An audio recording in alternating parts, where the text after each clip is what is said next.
everybody. Welcome into Sports Talk Chicago. John Zaglua here with you, hosting. John Meadows directing and producing. We're brought to you by our great sponsor, Amish Country Farms, for the best Amish food in all of Chicagoland. Hit them up today in Orland Park and tell them Sports Talk Chicago sent you. We have two huge guests joining us here on the program today. They're former MLB relievers, former Cubs players, and the hosts of a new podcast, which we're going to get into, called Call to the Pen.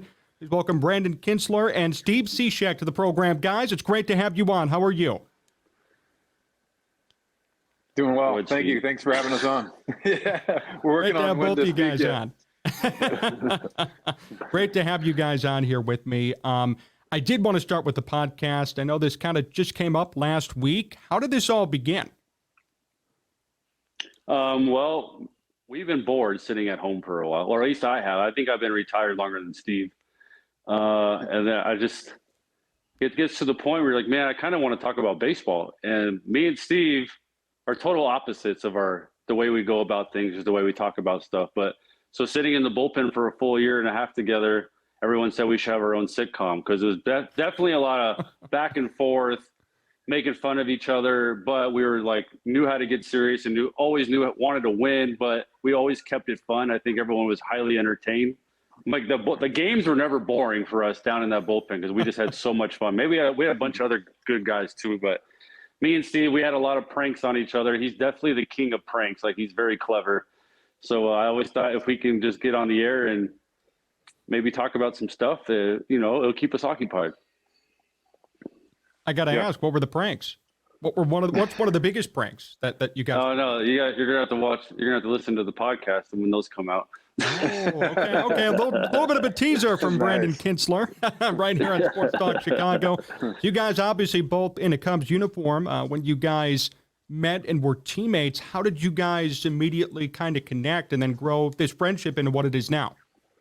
Yeah. Well, it's weird. So we had a mutual friend in Eric Cressy. I trained at his facility. I think Brandon at the time was getting his programs and stuff for his lifts while he was out in Vegas.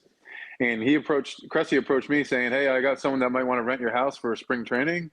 Are you open to renting it?" I said, "Yeah, sure." Who is it? He said, "Brandon Kintzler." I've never met him, but if he's a responsible human being, he's welcome to stay in our home. So it all worked out. And then lo and behold, that same year, right, Kins? I think you were traded to the Cubs, right? Yeah. So, I mean, we texted and stuff like that. Basically, him telling me that the internet's out. Can you fix it? So I was like, landlord Steve, trying to get stuff done while I was golfing. I remember that.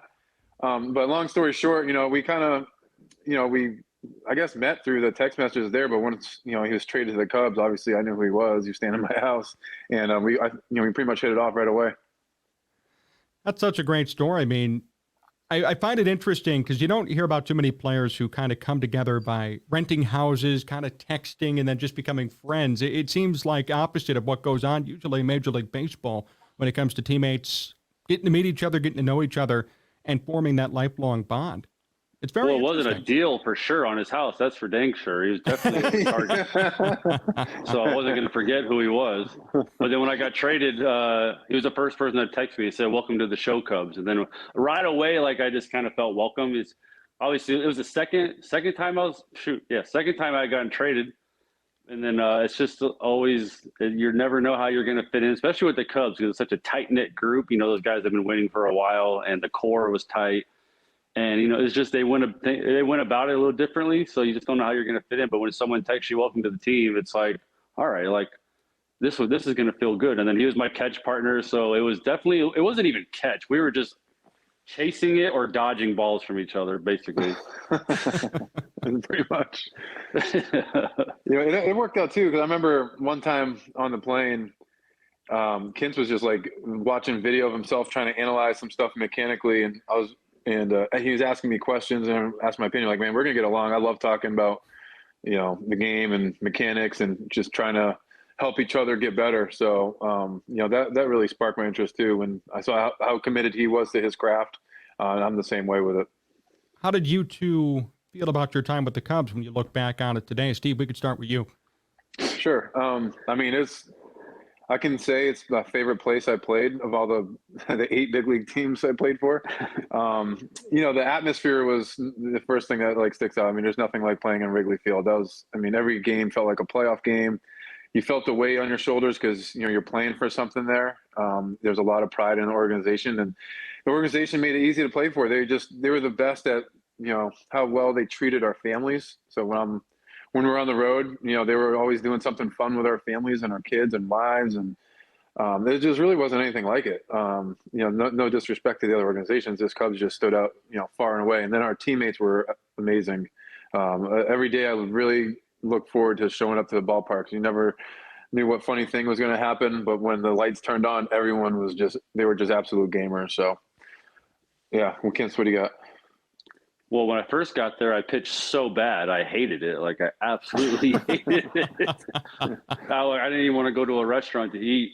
But coming back for my second year, I was a little more relaxed and a little more like in tune, felt more comfortable with Joe, because Joe's, the way he runs bullpens was different. I was used to old school and he wasn't so old school. So I had to really just be ready. Like, I always ask Steve, like, how do you like stay ready for like not knowing? And he's like, well, you just kind of get ready after the fifth and you're open-minded to where you kind of figure out where they're really going to use you. They really never use you in a spot you shouldn't be used. So once that happened, I loved it. I didn't want to leave. I definitely think it was my favorite place to play. I mean, on a Wednesday day game, you got 40,000 fans. Like, it's hard not to be excited to go out there and play at Wrigley. And the way they traveled, the way they treated the families, it was definitely, like Steve said when he texted me, it's definitely the show Cubs. And there was nothing else like it that I have experienced. What was the difference in bullpen philosophies? I'm just curious. How did Joe Maddon differ from the other managers you played under? Well, Steve played left field one day, so. That's right. Well, that's more old school, probably. There's an old school side of Joe, but I love that. I may or may not have been nervous there, but I mean, I think for me, I think, yeah, go ahead. Steve, are you more old? Did you have any old school managers? Yeah, I mean, Jack McKeon, he's about as old school as it gets. You're old, man. Go ahead. Well, for me, I think I never had an analytic manager, I think, leading up to that. So everyone was roles. Like, you just knew your role. Yeah.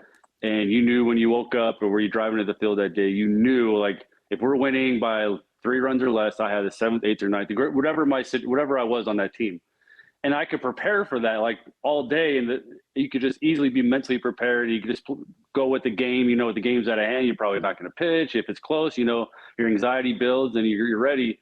So once I got there, it was like one day we're up by 8 and I was in the 6th, and then the next day it's a 1-run game and it's the 8th inning and I'm in. It's like I was so caught off guard, I couldn't get in the rhythm with what Joe was thinking. But I didn't know anything about the pockets at the time that they did. Like, they like to do pockets like you match up well with this certain group of the lineup. So, I mean, I had no idea. And then I got caught off guard a lot. I always try to say don't get caught off guard, but I got caught off guard a lot my first couple of months there. And it was absolute nightmare. Do you think the strategy was effective looking back on it? Well, the next year it was great. I had my best year ever. So I think if you're throwing well, Joe's going to throw you against the best guys, but they definitely will not. He did not want to set you up for failure. That's for dang sure. Yeah. What about? Go ahead. Go ahead. I'll say the thing I loved about pitching for Joe and with those pockets. I remember, there was a time I gave up like a 3-run homer to like Aaron Altherr when he was on a roll with the Phillies, and super disappointed. Lo and behold, the very next day, the same situation comes up, and he goes right back to me and puts me in the spot for redemption. And so, once that happened, and I saw like how he operated, I just absolutely love that. It gives you, I still believe in you. Go get him again. So. How do you guys feel about the use and the rise of analytics in baseball? Are you guys more old school guys based on some of the managers you've been with, or are you guys welcoming to a rise in analytical thought? I mean, this is going to sound cliche. I'm kind of in the middle. I would lean more towards old school, but I see how the analytics obviously benefit the game. For me, with the newer generation of players coming up, I mean, there's like stats and everything I still don't understand. That I'm still trying to wrap my mind around. And those things are all good as long as they don't, like overcome you. Like they don't just take over your approach to the game, because there's a feel part of the game that I feel like gets overlooked a lot. And the teams that are able to have some feel while using the analytics, that's going to be a difference for me. Because nowadays I see a lot of, especially pitchers, they're so numbers driven, trying to pitch to the computers, that they don't even know how to set up hitters. They could give up 2 bombs, but if their spin rate was great and they had this amount of movement or sweep on their slider, they're good with it. And I'm like, no, it's still not effective. You still gave it up. It's time to make some adjustments. So I don't know. What do you got, Kens? Well, I experienced it first, like the most analytics I experienced last year when I went to AAA for a second when I thought I was going to play. And then it was like overdriven analytics. And then this poor kid, he walked like 6 in 1 inning. And it was like slider after slider. And it was all over the place. So the next day he's throwing on the mound before the game. And I'm like, what are you doing? And he's like, oh, they said my this slider would fit better with my fastball. I'm like, you walk 6 people. Like, can we just focus on literally just throwing strikes? Like, just throw strikes. It doesn't matter how it plays off your fastball. Like, it was all over the place. So that was kind of like, that's too much. That's way too much analytic driven. I was always turned off by it because I threw 1 pitch 90% of the time. So there's nothing, you can't tell me I can't throw a sinker down and into whoever. Like, it was like Altuve. But I'm going in there, and that's just whether we're going to find out, who wins or not. Don't go to Mookie Betts because he'll hit it out. I found that out a few times. But I didn't want to know what I couldn't do. So I feel like I didn't, and I never had a team that would approach me saying, you know what, if you do this, this will work for you. No, maybe they'd realize I didn't want to hear it, but to me, it wasn't broke yet. So I just didn't want to hear it anymore. Yep. So you two just missed out on the pitch clock. Pitch clock is new for 2023. The rise of analytics, I think, has brought this on partially, in addition to a lot of other factors. How do you both feel about some of your colleagues, some of your former teammates having to pitch on a clock in baseball? Brandon, we'll start with you this one. Well, I did experience it for a second in AAA. I forgot it was even there. I came in my first outing, quick 2 outs. I'm just doing my normal thing. And then I got a 3-2 count. I know I shake off, and next thing you know, the umpire yells ball 4. I'm like, I don't even know what happened because I didn't throw a ball. And he's like, pitch clock. I'm like, pitch clock? I was like, oh my gosh, there's a pitch clock. And I was like mentally blown away after that. Like, the whole game sped up, my mechanics sped up. Everything I had trained my whole life for as like closers and stuff to slow the game down, slow your breathing down, that was all out the window now. And we had the automatic strike zone, which is an absolute nightmare for me because backdoor sinkers did not exist. like I always thought I could clip that line with my eyes closed, and apparently I could not touch that line to save my life. And then with the guys now, like I thought, like you could tell they struggled with it at first. You could tell relievers late in the game they kind of struggle with it. The game speeds up on them. They're really rushed. I watched Iglesias the other day in Toronto on the road. The crowd's going crazy, and you could tell he just wasn't comfortable with the pace. He wasn't comfortable with anything going on. I asked the guys in AAA last year, I was like, how long did this take to get used to? They said a few months. Yeah. Steve, what do you think? I think everything he just said. That's exactly. Couldn't have said it any better. I mean, in one sense, like I do like it because it gets the game moving. But the biggest, I got asked this last week or 2 weeks ago. The biggest trick is how do you slow the game down when you're on a literal timer? I just don't. I don't really have a good answer for that other than time will tell. Like you're going to find out how quick you can slow the game down within a 10-second period, basically, is what we're talking about here. So for me, I don't mind the pitch clock as much. I just wish they didn't go so hard with it, right? Like it's 15 seconds, right? Why not start 20, 22 seconds? That makes a big difference. Get guys adjusted. And if that's still taking too long, then just keep bumping it down a second every year until you get to the 15 mark. But I think it's just too hard, too fast. And guys are, certain guys are going to really struggle with it for a little while. I would assume. I literally, hold on, sorry. I literally could not shake off or touch the rosin. That's like, I think the pitch comm helps. In AAA, obviously, there's no pitch comm. So yeah, for me, if I had to shake off anyone or go touch the rosin, I was out of time. Like it was literally grab the ball, go look for the sign. Like that's the way it was for me. And that wasn't the way I operated. And I would assume you've talked to former teammates who are still in the game today. Are they in favor of this? Do they like this? This is a mix and match. Yeah, Okay. I was talking to some of the national guys the other day. I mean, guys that I don't want to mention any names. Guys that were, pretty known for working slow are Sure. kind of scuffling early on this year. But when I talk to them, they're like, "It's okay. I just need to make an adjustment." So they're not making excuses, which I appreciate. But at the end of the day, it's probably on the back of their mind. But like I said, time will tell. I mean, it's just it's a game of adjustments as it is. Unfortunately, this is just a big adjustment they're gonna have to make, and when they make it, it's gonna be all right. You two are former closers. So tell me about the mindset as a closer when you guys take the mound in the ninth inning. How does that go, and how is that different from maybe a starting pitcher, a middle reliever, or really anybody else on the field at that time? We can start with you, Brandon. I think it sounds crazy, but I think it's easier to close than it is to do, let's say, the fireman job or any of those other jobs, because I could be prepared and I know what's going to happen that day. Like I know when I'm going to pitch.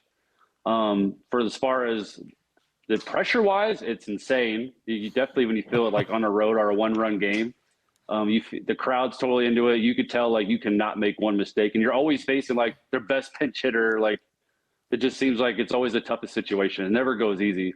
But mentally, I was just locked in so much for that. I needed that pressure. I needed that 1-run lead to lock me in. Because if it was like in the 6th inning or a 5, like I'm lost. I could hear the beer man asking for beers, and if I could hear the beer man, I'm totally screwed. I love the pressure though. Like I love to be nervous. I wanted to be nervous, but once I came in, the adrenaline felt good. I wanted that adrenaline. I think once you taste it, you got to have it, because your stuff is so much better, and you're not trying to throw hard. You're just throwing hard, and your stuff is so crisp because the adrenaline is so high. That's for me. I loved it and I embraced it.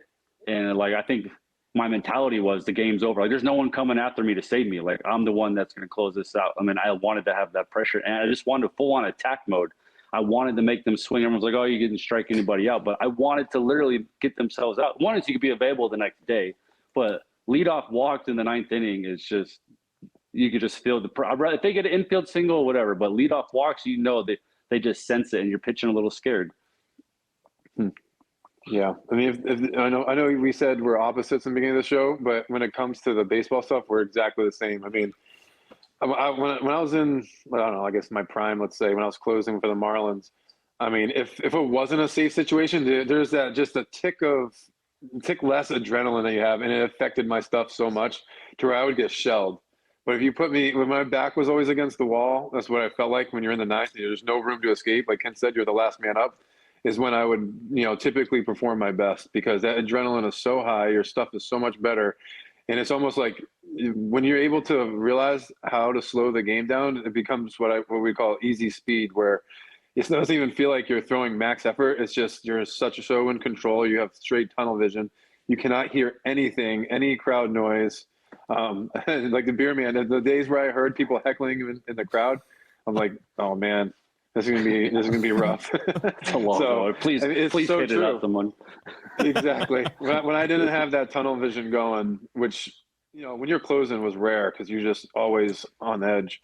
I was just so locked that I just felt confident and comfortable in those positions. So how did you two adjust when you eventually kind of transition out of a closing situation or opportunity into more relief pitcher roles later in your careers? And Steve, we can start with you on this one. A little bit more caffeine for sure to get that heart pumping. I like my hands to be jittery. So some Red Bull, is involved with that. But in all honesty, when I had to transition out of that, and especially as I got older, I just try to make every slot that I was in, whether it was the 6th, 7th, 8th inning, a safe situation, especially with other people's runners on. And I did not want to give up a starter's or a fellow reliever's runs. That was the least favorite thing to do, is to give up someone else's runs. It bothered me the most. And so I took a lot of pride in that. And so when those situations came up, I felt like it was a safe situation because someone else's career numbers are on the line, and the team's win could possibly be on the line depending on the situation. So I didn't want to take it lightly. I treated it like the 9th inning. Waving your kids away? No, well, Knox leaving the door open. All my dogs are walking in here. Knox, get out of here and close the door, dude. Hey, Knox. Steve, Emmy's dad says hi. So for me, the transition, I think going out, I started to go out in the third inning because when I was closing, I always went out in the fifth inning. So less anxiety would build up, or I would get bored if I was out there too long. And if I got bored, then I just kind of lost interest and the adrenaline was gone. So I started to learn go out in the third inning. And obviously, caffeine for sure. And you just try to learn like what a good spot would be for you, and you're really hoping that like you're right. So because once you start loosening up, like you had a routine of when you would get ready, and you didn't want to have one inning or two or more than two innings where that whole sweat would just be gone, because then you're kind of gonna have to like get up and be stiff, and you kind of mentally already checked out a little bit. So once I figured that out, and I got in a good rhythm, like I said, I got in a good rhythm with Joe or a few of the managers. I was really good. I couldn't get in a really good rhythm with Joe Girardi, so it's probably why I wasn't so good in Philly. Well, he's fired now anyway, so I think you're okay.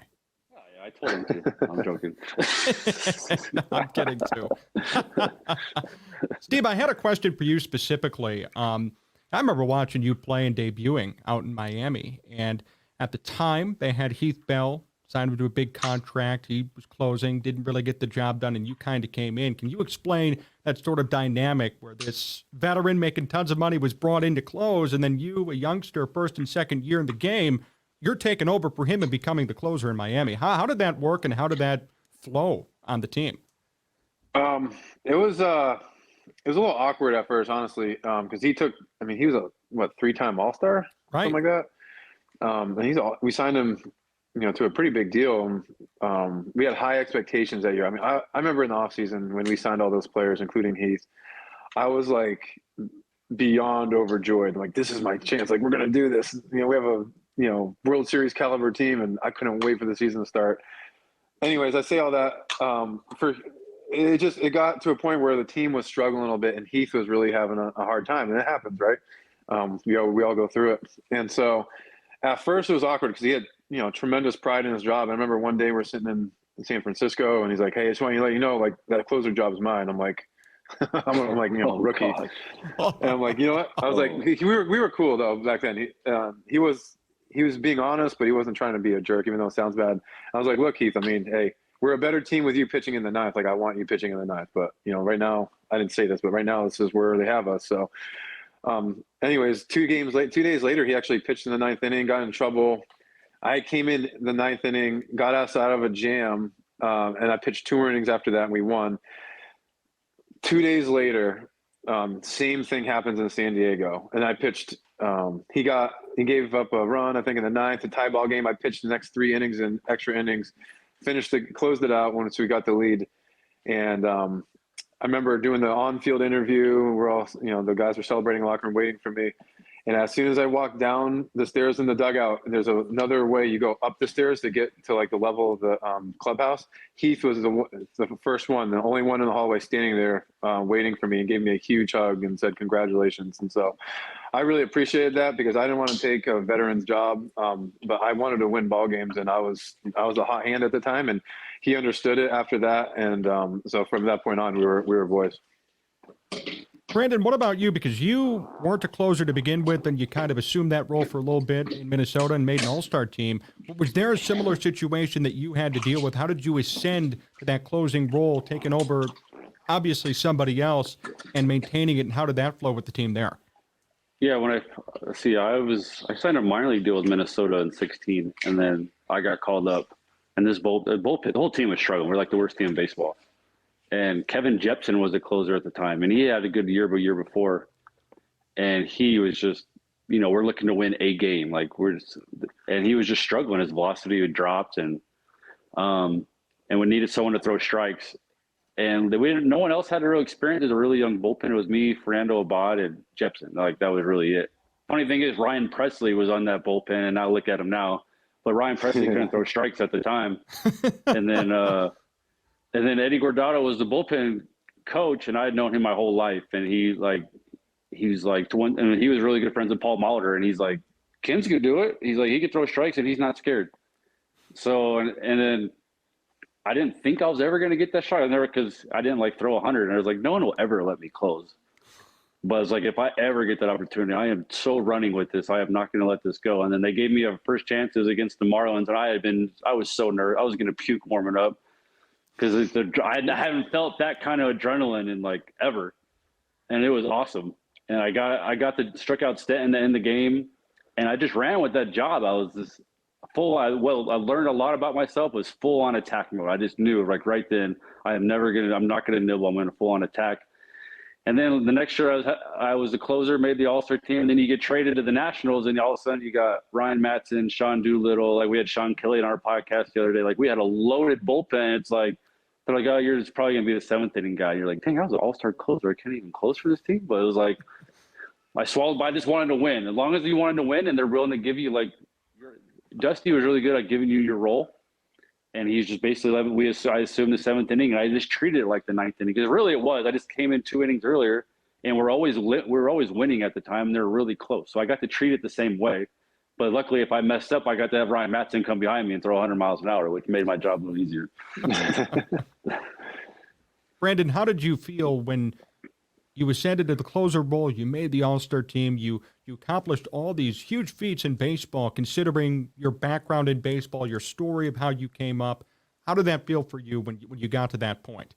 It was pretty emotional because there's a lot of personal pride, and you had to push yourself a lot going through independent ball all those years.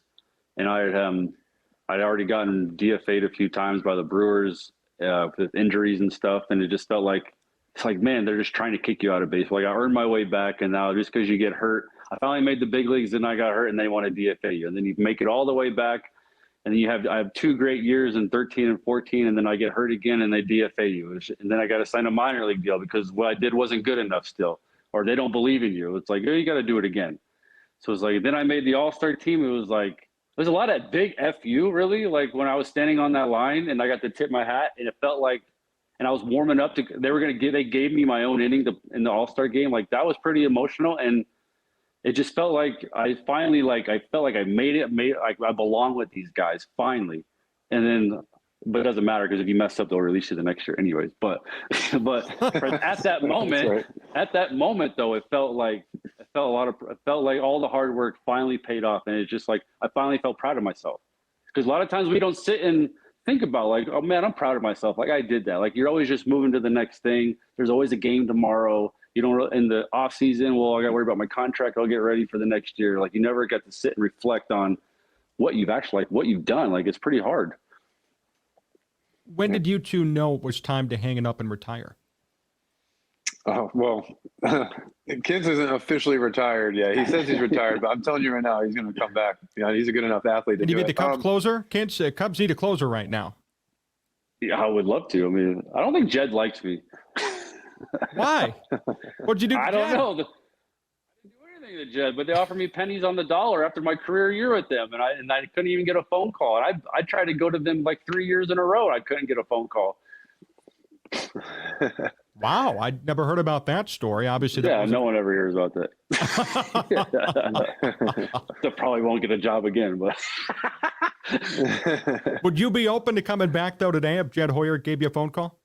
Oh, 100%. Like I love Tommy. Me and Tommy had such a good relationship, and he helped me out a lot. He helped me like get an extra 3 or 4 years in the big leagues because he was just very open-minded. He's very, very approachable. That guy flew out here just to watch me play catch because he just wanted to help me so much. Yeah, he's the best. So, Steve, when did you know it was time to hang it up then? I guess Brandon's still on the market as far as we can say. My wife and I talked about it before the 2022 season. I don't think what year it was. And we're like, this is probably going to be it. I'm just going to try to lay it on the line. And I thought about it the year before just because I just felt the ball just didn't feel the same coming out of my hand as it did in the past. And part of me, like, I think I could go out there, excuse me, and literally pitch and get outs right now. But is it realistic? Not throwing a ball this offseason? No, but that's just my mentality. Like, I'm ready to rock whenever. But it became like I got some clarity on it. Literally the last outing of my career, I was just in absolute agony. Like my neck was messed up and it was hurting all the way down through my shoulder, and I was doing everything. I mean, I was taking Toradol. We're the last which is a super anti-inflammatory. And the second time I've ever taken it in my career just to pitch, one more game, just to get through it. And I was like, this isn't it. I didn't want to keep doing that to my body. And at the end of the day, could I still pitch? Probably could today, but on a consistent basis, be effective. Not as much as I felt like in the past. And I just feel like that'd be, a disservice to a team if I'm not feeling physically ready or able to, be effective day in and day out like I normally. Like I want to pitch every day. If you saw me with the Cubs, I was always trying to make myself available by any means necessary. And once I feel like that's now becoming a problem, then that's when I knew it was probably a good time to step out. And I just wanted to be with my family more than anything, really. Have you picked up a baseball since you retired? A lot of softballs. I tried to throw a guy out of home plate the other day, and it didn't go so well. I threw one baseball, other than when I'm giving kids lessons in my backyard. I threw a first pitch out for Jupiter Christian, where my girls go to school, and it felt so weird to me to stand in front of the mound and just like lob a ball in. Like it felt foreign. It was so weird. It hasn't even been a year yet, so that just shows you. I mean, if I go out there and start playing catch now, and if I actually train for something, I could obviously do it. But no, I'll just cut my answer short there. No, I have not really thrown a baseball. Chance, what about you? I mean, you're still on the market, so have you what's your process like right now? Are you training? Are you in contact with teams, or are you just kind of laying low and waiting for the right opportunity? I laid low. I was kind of done. 2021, I knew mentally I didn't want to go to the field anymore. I knew I needed to at least step away because I wasn't mentally checked in, and I wasn't fair to my teammates. It wasn't fair to my family, like leaving them, and I'm not somewhere I didn't really want to be. I think I feel like physically I could easily probably be just as good as I ever was, but I think I got to wait till I mentally want to go do that grind. Cause I mean, we haven't been playing, so we feel like we could do anything, but then when all of a sudden you're out there and you're in the grind every day and your body feels like crap, it's like, can you really do that? And I don't know if I want to do that yet. When let everybody know, including us, because again, the Cubs do need a closer right now. They need a closer very, very bad. I can't emphasize it enough. Have you guys been watching the Cubs? Have you guys have any thoughts on their season so far? I think they're a good lineup, feisty lineup. They're not a bad team. Obviously, you say their bullpen, maybe that's their only issue, but the rotation's not terrible. I mean, Stroman's solid. I think hopefully if Hendricks comes back and he's healthy, I mean, that's a huge pickup for them. But I like their lineup. They don't strike out a lot. They're very scrappy. I think Ian Happ I wish he was like that in 19, man. We would have been rolling.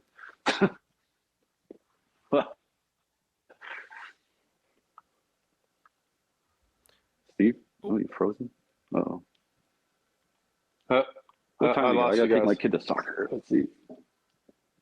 I got to head out, so I got to take my kid to soccer. Okay. We'll cut this out. So let me go to the final questions here. I've got two more for you. Sorry about that. Nope, no worries. Steve Cishek, Brandon Kintzler, right here on the program here on Sports Talk Chicago. A couple more questions before we finish up. The best moment of your careers individually was what? We'll start with you, Steve. Playing for USA in the World Baseball Classic, I would say. My biggest bummer in my career is I didn't get a lot of playoff experience, and the WBC was the most electric thing I've ever pitched in my life. And we got knocked out in the second round, but I've never felt like I was going to throw up on myself on the mound, except for each time I was in every single game I pitched in, I just felt it. There's just so much pride wearing USA across your chest. And you do not want to let your country down. And in the energy in Marlins Park when we were here was just out of this world. It was incredible. Kids, what about you? Most memorable moment in your career? I guess I got two because, obviously the All-Star game, Paul Molitor calling me, telling me I made the All-Star team was huge emotion, like big time emotion. I'll never forget where I was and what I was doing.